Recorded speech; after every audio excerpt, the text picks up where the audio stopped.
지난주 암송 말씀 우리가 많이 익숙한 말씀이어서 다 암송하셨을 줄로 압니다. 조금 이 원래 보던 성경하고 개역개정 성경이 조금 바뀌었죠. 그래서 오직이 빠지고 정금 대신 순금이 이렇게 들어갔습니다. 일단 지난 시간 나눠드린 대로 한번 암송해 보시고 우리 같이 욥기 23장 10절 같이 해보시겠습니다. 그러나 내가 가는 길을 그가 아시나니 그가 나를 단련하신 후에는 내가 순금같이 되어 나오리라. 욥기서 23장 10절 말씀. 아멘. 결론은 하나님께서 우리를 순금같이 만들어 주신다는 거죠. 그런데 그 순금이 거저 되는 것이 아니라는 거죠. 반드시 단련의 과정, 연단의 과정이 필요하다는 것입니다. 그런데 그 단련의 과정, 연단의 과정이 우리 혼자 감당하기가 버거울 수도 있고 힘이 들 수도 있잖아요. 정말 다행인 것은 우리가 가는 길을 주님이 아신다는 것입니다. 주님이 아신다는 것은 우리의 가는 길을 끝까지 순금이 되어 나오기까지 우리를 인도해 주시고 보호해 주시고 이끌어 주신다는 이 사실을 각심하시고 믿음으로 승리하게 되시기 바랍니다. 같이 한번 하실까요? 한 사람으로 말미암아. 오늘 본문은 지금까지 살펴본 로마서 전체 내용뿐만 아니라 앞으로 살펴볼 6장에서 8장까지의 내용을 요약하고 있습니다. 한마디로 복음의 요약입니다. 본문이 말하는 복음의 핵심은 매우 간단합니다. 여기에는 두 기둥이 있습니다.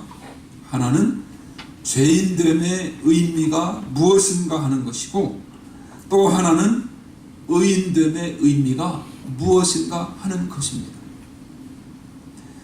그렇다면 먼저 죄인됨의 의미가 무엇인지 살펴보겠습니다.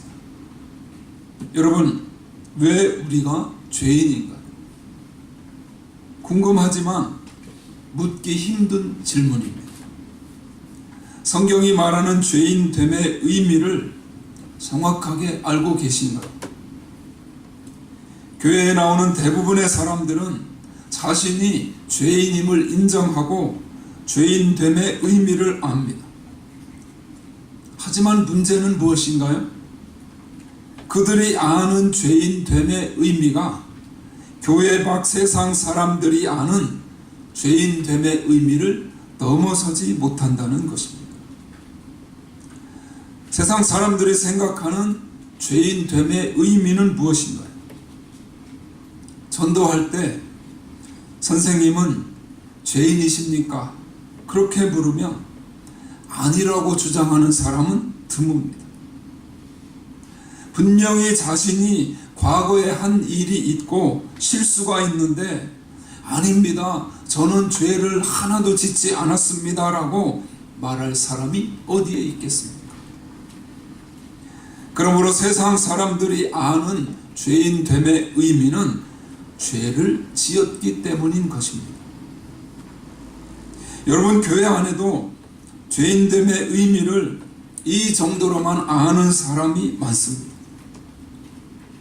자신이 죄인인 이유는 죄를 지었기 때문이라는 것입니다. 이것은 너무 당연하지 않습니까? 그러나 마음속에는 억울함이 있습니다. 왜냐하면 주위를 보면 자기보다 나보다 죄를 더 많이 지은 사람들이 많기 때문입니다. 그들에 비해 자신은 그래도 의로운 축에 든다고 속한다고 생각합니다. 그렇다면 성경이 말하는 죄인됨의 의미는 무엇일까요? 하나님은 오늘 본문을 통해 우리가 왜 죄인인지 정확하게 요약해 주십니다. 요약의 방법은 대조입니다. 대조. 아담과 우리를 대조합니다. 성경의 대답을 한번 들어보십시오. 우리 오늘 본문 말씀 5장 12절 같이 읽습니다.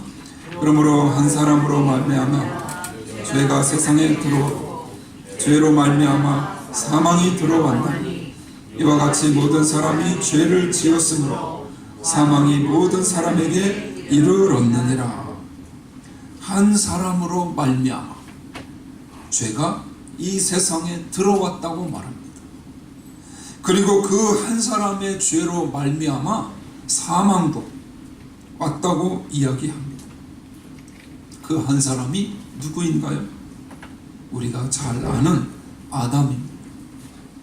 하나님은 아담에게 다음과 같이 명백하게 말씀하셨습니다. 창세기 2장 16절 17절 나눠드린 프린트물에 있습니다. 같이 읽습니다. 여호와 하나님이 그 사람에게 명하여 이르시되 동산 각종 나무의 열매는 내가 임의로 먹되 선악을 알게 하는 나무의 열매는 먹지 말라. 내가 먹는 날에는 반드시 죽으리라 하시니라. 왜 하나님은 선악과를 만들어 놓고 이 명령을 하셨을까요? 이유는 하나입니다. 우리가 누구인가를 알게 하기 위해서입니다. 우리는 피조물입니다. 창조주가 아닙니다. 진정한 행복은 내가 누구인지를 알고 나의 한계를 아는 것에서부터 시작합니다. 여러분, 물고기가 물을 떠나고 싶다고 해서 물 밖으로 나오면 결국 그 물고기는 죽게 됩니다. 그것은 자유도 아니고 행복도 아닙니다. 하나님은 그것을 아셨기 때문에 우리가 피조물이라는 것을 깨닫게 하시기 위해 선악과를 만드셨습니다. 즉 우리의 행복을 위해서입니다. 그러나 아담은 그 자유를 누리지 못했습니다. 사탄의 유혹에 넘어가서 하나님의 명령을 어기고 말았습니다. 그 결과 아담은 그 순간 영적으로 죽었습니다. 중요한 것은 여기서 창세기에 나타난 이야기가 분명한 역사적 사실이라는 것입니다. 이 본문은 그 사실을 요약한 것입니다. 그런데 본문에 우리가 이해하기 어려운 한 단어가 등장합니다. 그것은 다름 아닌 이와 같이 모든 사람이 죄를 지었으므로, 여기에서 나오는 이와 같이라는 말입니다. 모든 사람이 죄를 지었다는 말은 이미 우리가 살펴본 로마서 3장에서 23절에서 이미 했습니다. 그런데 왜 또 반복하나요? 그 의미가 다르기 때문입니다. 이와 같이라는 단어 때문에 그렇습니다. 이와 같이 모든 사람이 죄를 지었으므로라는 이 말의 뜻은 아담 한 사람이 죄를 지었는데 이런 식으로 모든 사람이 똑같이 죄를 지었다는 사실입니다. 다시 말해 아담과 우리를 똑같이 취급하는 것입니다. 이것은 선뜻 받아들이기 어려운 논리입니다. 왜냐하면 아담이 죄를 지을 때 태어나지도 않았는데 어떻게 아담의 죄가 내 죄가 될 수 있다는 말인가요? 여러분, 우리가 사도 바울의 이 주장을 이해하기 위해서는 그가 강조하는 몇 가지 내용에 주목할 필요가 있습니다. 먼저 그는 오늘 본문에서 한 단어를 반복해서 사용합니다. 그 단어는 한 글자인데 바로 한이라는 단어입니다. 펜을 가지고 계신 분들은 한번 동그라미를 한자에다가 표시해 보십시오. 오늘 10개의 절에 불과한 본문에 이 한이라는 단어가 12번이나 등장합니다. 사도 바울이 단어를 반복함으로 강조하려고 한 것은 무엇일까요? 신학자들은 그것이 바로 연대성, 결속이라는 의미의 연대성이라고 말합니다. 연대성이 무엇인가요? 같은 그룹 안에 있는 모든 사람이 운명을 함께하는 것을 말합니다. 공동체적인 존재를 이야기하는 것입니다. 이 연대성은 사실 억울한 면도 없지 않습니다. 제가 중학교에 고등학교에 다닐 때 생각해보면 단체 기합이 참 많았던 것 같습니다. 저는 그 단체 기합을 받을 때마다 얼마나 속이 상했는지 모릅니다. 내가 잘못한 것도 아닌데 내가 왜 이 고생을 해야 하나, 땀을 뻘뻘 흘려가면서. 그러나 사실 이 연대성은 우리 삶 가까이에도 있음을 발견할 수 있습니다.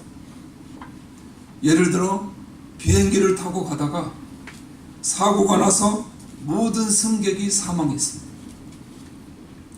조종사 한 사람의 실수였습니다.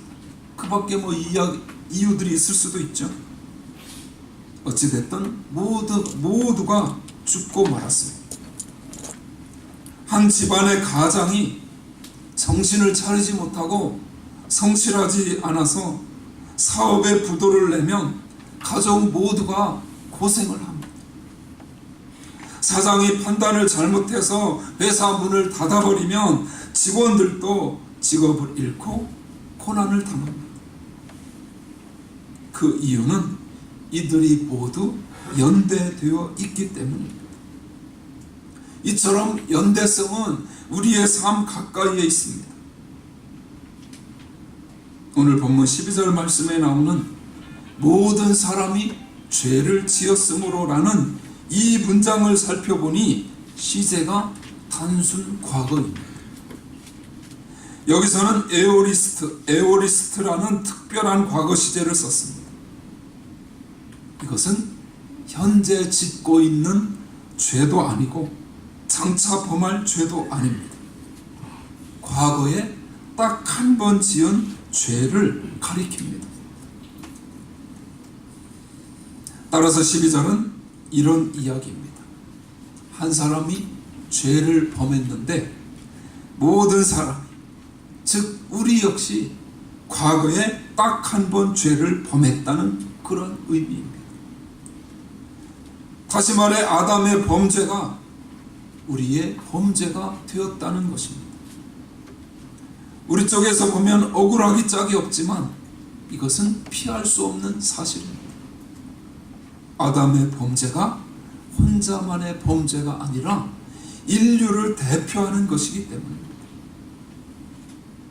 그런 면에서 아담과 우리는 인류라는 한 공동체 안에 연대되어 있습니다.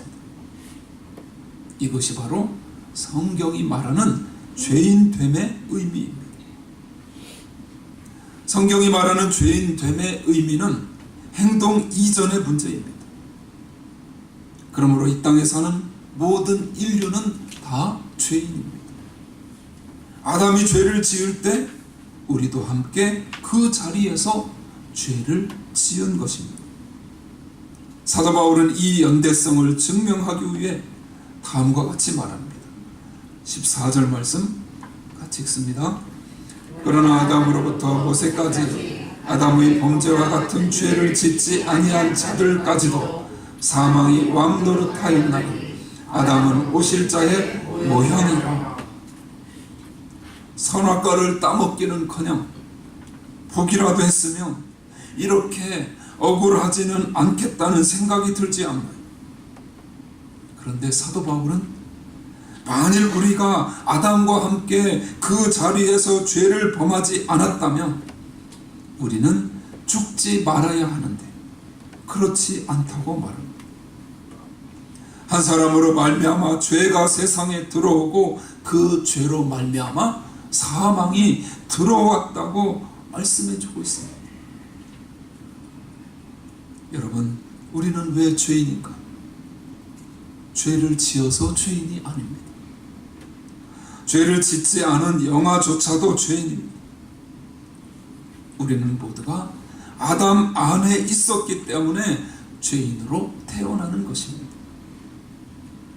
이 말씀을 듣다 보면 마음속으로 억울하다고 생각할 수 있습니다. 그러나 억울해할 필요가 없습니다. 바로 여기에 은혜가 있기 때문입니다. 하나님은 왜 아담과 우리를 연대하셨나요? 우리를 정죄하기 위해서가 아닙니다. 하나님의 선물을 이해시키기 위해서입니다. 이 장의 주제는 최초의 인간 아담이 아니라 바로 둘째 아담이신 예수 그리스도이심을 기억하시길 바랍니다. 그렇다면 여러분, 왜 믿는 자는 의롭다함을 얻는 것인지 생각해 보아야 합니다. 예수님을 믿으면 의롭다함을 얻는다고 했는데 도대체 그 의미가 무엇인가요? 누가 그 의를 얻을 수 있으며 우리는 어떻게 의롭다함을 얻는 것인가요? 이것은 성경 전체의 핵심을 담은 매우 중요한 질문입니다. 예수님을 믿으면 의롭고 죄가 없다고 합니다. 지금도 죄를 짓고 나쁜 습관이 몸에 배어 있는데 이게 말이 됩니까? 왜 하나님은 계속 우리를 향해서 의인이라고 칭하실까? 그 대답이 오늘 본문 안에 있습니다. 그 대답의 핵심 역시 연대성입니다. 그런데 오늘 본문에 아담과의 연대성만 나오는 것이 아니죠. 또 하나의 연대성이 나옵니다. 5장 14절 끝에 보면 아담은 오실 자의 모형이라고 했습니다. 이게 무슨 뜻인가? 아담이 주인공이 아니라는 말입니다. 아담은 장차 오실 분의 모형에 불과하다는 것입니다. 진짜 주인공은 따로 있다는 것이죠. 아담은 그 오실 자를 증거하기 위해 존재하는 표상이라는 것입니다. 그 오실 자가 누구인가요? 바로 예수 그리스도이십니다. 그러므로 오늘 본문의 요점은 아담이 아니라 예수 그리스도이십니다. 모든 인류와 아담이 연대되어 모든 사람이 내가 죄인이라는 것을 이해해야 하는 중요한 이유도 예수 그리스도와의 연대성을 이해하기 위해서입니다. 오늘 18절 19절 말씀을 같이 읽으실까요? 그런즉 한 범죄로 많은 사람이 정죄에 이른 것 같이 한 의로운 행위로 말미암아 많은 사람이 의롭다 하심을 받아 생명에 이르렀느니라. 한 사람이 순종하지 아니함으로 많은 사람이 죄인인 것 같이 한 사람이 순종함으로 많은 사람이 의인이 되리라. 아멘. 우리가 태어날 때부터 죄인인 것이 내 행위와는 아무런 상관이 없듯이 우리가 의인인 것도 행위와 아무런 상관이 없다는 놀라운 사실입니다.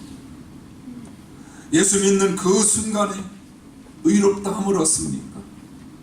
착해지고 마음이 변해서일까요? 우리는 조금씩 성화되는 것이지 하루아침에 완전히 변화되지는 않습니다. 그런데 왜 성경은 예수를 믿는 그 순간 하나님의 거룩한 자녀가 된다고 할까요? 이유는 단 하나입니다. 예수 그리스도를 믿는 그 순간 우리가 주님과 연대되기 때문입니다. 주님과 연결이 되기 때문입니다. 여러분, 우리는 늘 하나님의 자녀된 자격을 어떤 행위에 근거해서 측정하려고 합니다.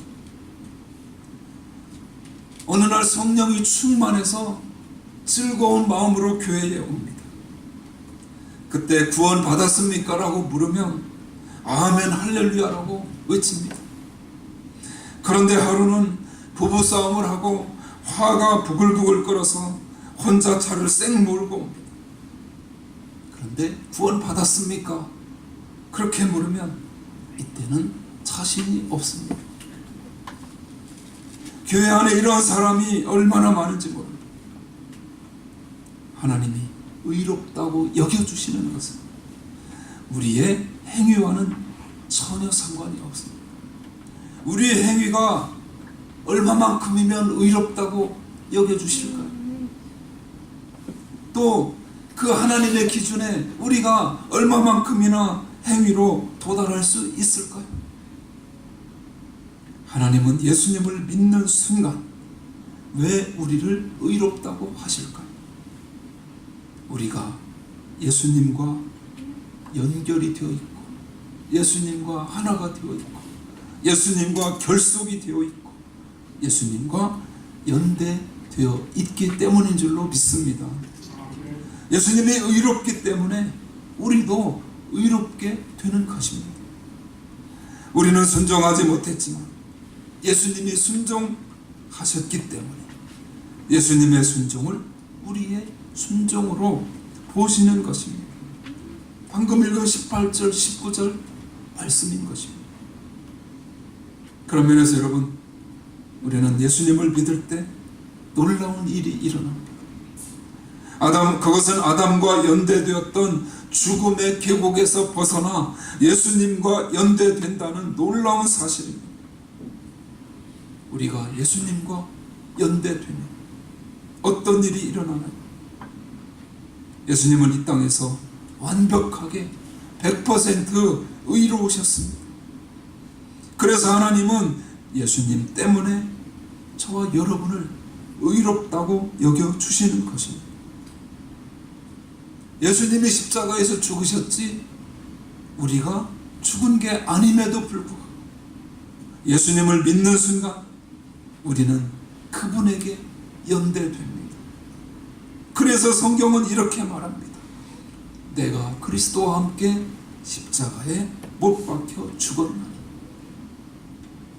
내가 그리스도와 함께 십자가에 못 박혀 죽었나니. 이게 바로 연대되어 있다는 것입니다. 이 얼마나 놀라운 복음인가요? 이 얼마나 놀라운 기쁨의 소식인가요? 저와 여러분은 한 사람 예수 그리스도로 말미암아 의로워졌습니다. 하나님의 의를 선물로 받은 것입니다. 요한복음 10장 28절 이번 주에 우리가 암송해야 하는 말씀, 예수님께서 하신 말씀인데요. 같이 한번 읽으실까요?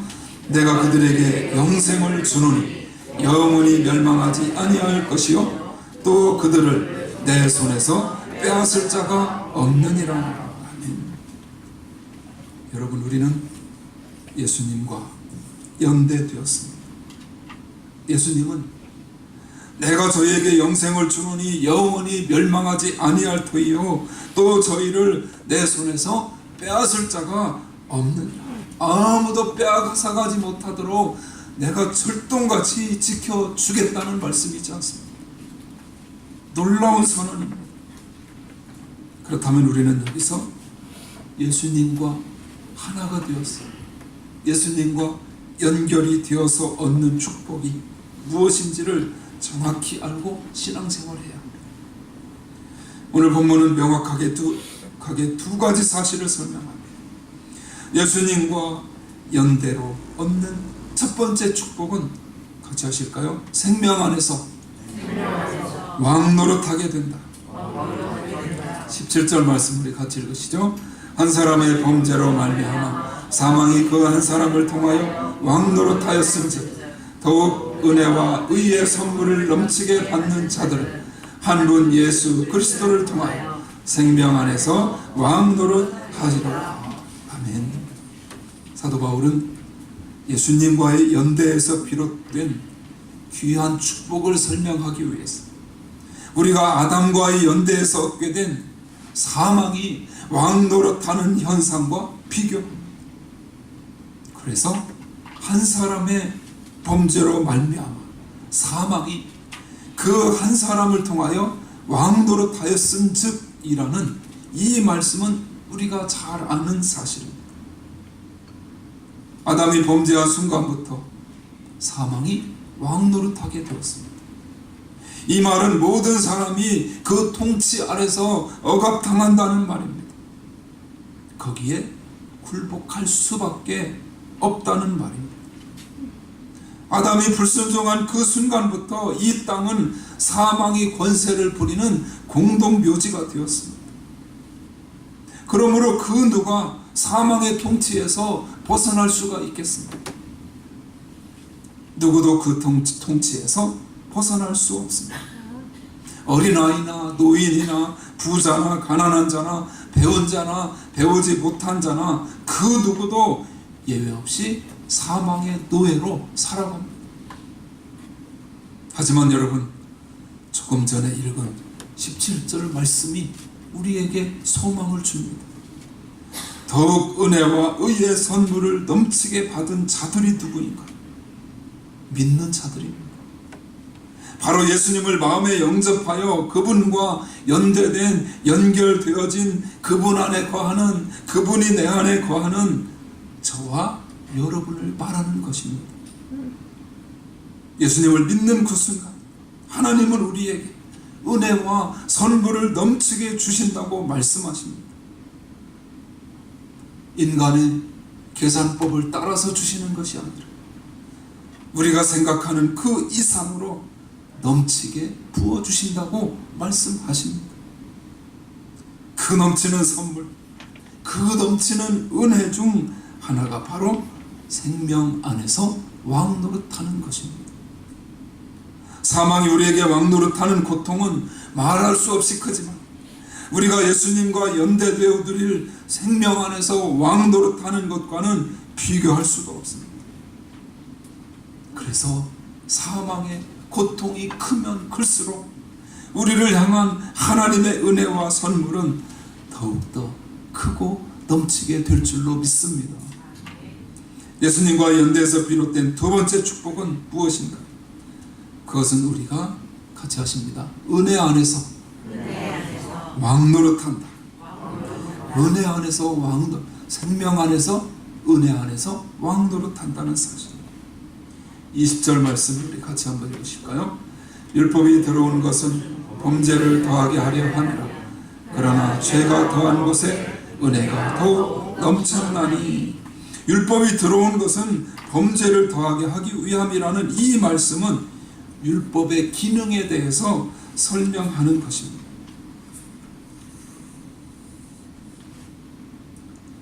이 말씀은 우리가 은혜를 받기 위해서 죄를 많이 지어야 한다는 뜻이 아닙니다. 사도 바울은 그렇게 말하는 자들을 향해서 이미 정죄했습니다. 그러면 무슨 뜻일까? 이 말씀은 율법을 통해서 자신의 죄와 연약함을 많이 발견하면 할수록 하나님의 말씀을 읽다가 내 안에 있는 더러움을 많이 발견하면 할수록 그 안에 무엇이요? 하나님의 은혜가 넘친다고 하는 것입니다. 많은 성도들이 예수를 믿고 나면 모든 죄를 용서받았으니 죄와의 싸움이 깨끗이 사라지고 이제는 아무 염려 없어진다고 생각합니다. 그러나 그것은 잘못된 생각입니다. 예수 믿고 신앙생활을 하면 할수록 오히려 죄 때문에 고통을 더 크게 느끼고 과거에 잘못된 것이 다시 생각나고 옛날 같으면 아무렇지도 않게 지나갈 작은 죄들에 민감해지며 작은 잘못에 마음이 예민해져서 자신을 자꾸만 찌르게 하는 것입니다. 찌르게 되는 것입니다. 성령의 사람일수록 죄에 더 민감하게 되고 그 결과 육신의 정욕과 싸우는 마음의 갈등이 점점 더 심해지는 것입니다. 이게 정상입니다. 그러므로 우리가 예수님을 믿고 교회를 오랫동안 다녔으면서 죄를 지어도 아무렇지도 않고 죄에 대한 애통하는 마음이 없다면 뭔가 잘못된 것입니다. 오죽하면 바울 같은 사도가 이렇게 단식했겠습니까? 로마서 7장 24절 말씀 읽습니다. 오라 나는 권고한 사람이로다. 이 사망의 몸에서 누가 나를 건져내랴. 그러나 중요한 것은 이게 끝이 아니라는 것입니다. 바로 죄에 대해 예민하게 반응하며 죄 문제로 고민하게 될 때 놀라운 일이 일어납니다. 그것은 바로 그곳에 죄로 말미암아 어찌할 줄 모르고 오라 나는 곤고한 사람이로다. 누가 이 사망의 음침한 골짜기에서 나를 건져내려고 외치며 죄와 싸우고 갈등하는 그곳에 하나님의 은혜가 더욱 풍성하게 넘친다는 사실입니다.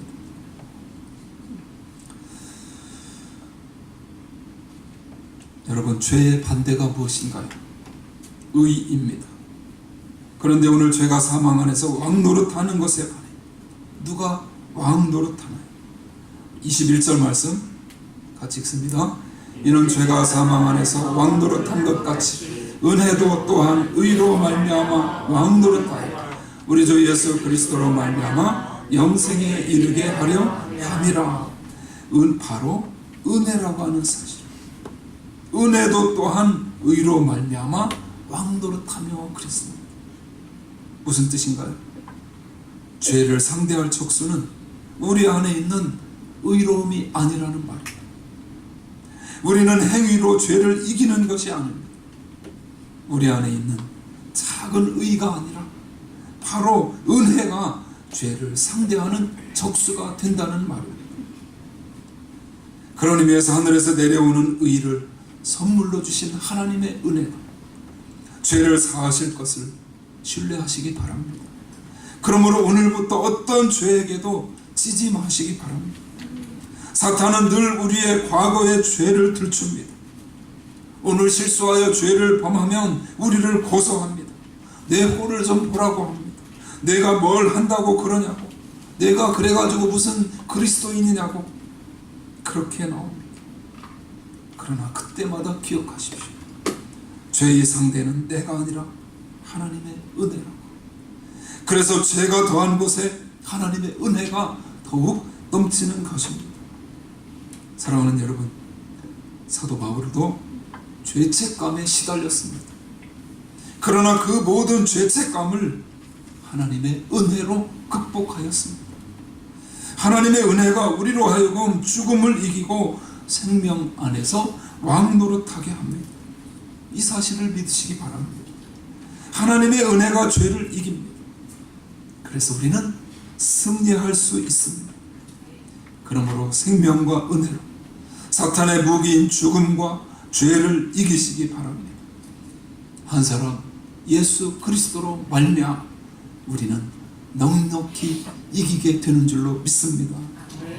그 은혜 안에서 죄가 아무리 우리를 괴롭혀도 날마다 기쁨으로 생명 안에서 왕노릇하며 복 있는 그리스도인으로 승리의 삶 살아가게 되시기를 주님의 이름으로 축원합니다.